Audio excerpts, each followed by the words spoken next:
সিমের গুরুত্বপূর্ণ একটি কোড শিখে রাখুন, ভবিষ্যতে কাজে আসবে 100% গ্যারান্টি। আপনারা অনেকে আছেন যারা কিনা চান বিশেষ কোনো মুহূর্তে যাতে আপনাকে কেউ ফোন করে ডিস্টার্ব না করুক। আপনি চাইলে এখন থেকে একটি কোড ডায়াল করে রাখতে পারেন, যে কোডটি ডায়াল করলে বিশেষ মুহূর্তে আপনাকে কেউ আর কল করে ডিস্টার্ব করতে পারবে। কেউ যদি আপনাকে কল দেয় তখন অটোমেটিক কল কেটে যাবে, না হয় বলবে যে এটি একটি ভুল নাম্বার। আপনি চাইলে এই কাজটা শিখে রাখতে পারেন, অবশ্যই ভবিষ্যতে আপনার কাজে আসবে। তো কিভাবে করবেন চলুন দেখিয়ে দিচ্ছি। তো কোডটি ডায়াল করতে হলে আপনি চলে আসবেন আপনার ফোনের ডায়ালে চলে আসার পর এখান থেকে *21# ডায়াল করবেন প্রথমে। তারপরে আপনি যে কোডটি ডায়াল করতে হবে, আপনি যদি এয়ারটেল সিম ব্যবহার করেন তাহলে 016 ডায়াল করবেন, 01600 ডায়াল করে হ্যাশ।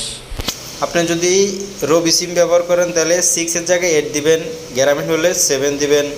এভাবে আপনি কোডটা চেঞ্জ করবেন। তো এখানে ডায়াল করে দিবেন আপনার যে সিমটা আপনি বন্ধ বা ব্যস্ত দেখাতে চান সেটাতে ডায়াল করবেন। যেমন আমি ওয়ান সিমে দেখাইতেছি, দেখতে পাচ্ছেন কোড স্টার্ট হয়ে গেছে, দেখতে পাচ্ছেন কল ফরওয়ার্ডিং এটা চালু হয়ে গেছে। এখন আমাকে যদি কেউ কল দেয় তখন সাথে সাথে কলটা কেটে যাবে, না হয় বলবে যে এটি একটি ভুল নাম্বার। তো আপনি কোডটা কখন আবার কেটে দিবেন, আপনাকে স্বাভাবিক করতে হলে আবার একটা কোড ডায়াল করতে হবে, সেটাও আমি শিখিয়ে দিতেছি। ফার্স্টে আপনি ডায়াল করবেন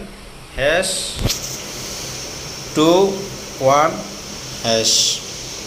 আপনি প্রথমে হ্যাশ দিবেন, তারপর 21# দিয়ে আপনি আবার কোডটা ডায়াল করবেন। এই কোডটা ডায়াল করার সাথে সাথে আপনার কল আবার স্বাভাবিক হয়ে যাবে। আমি আবারও ডায়াল করে দেখাচ্ছি।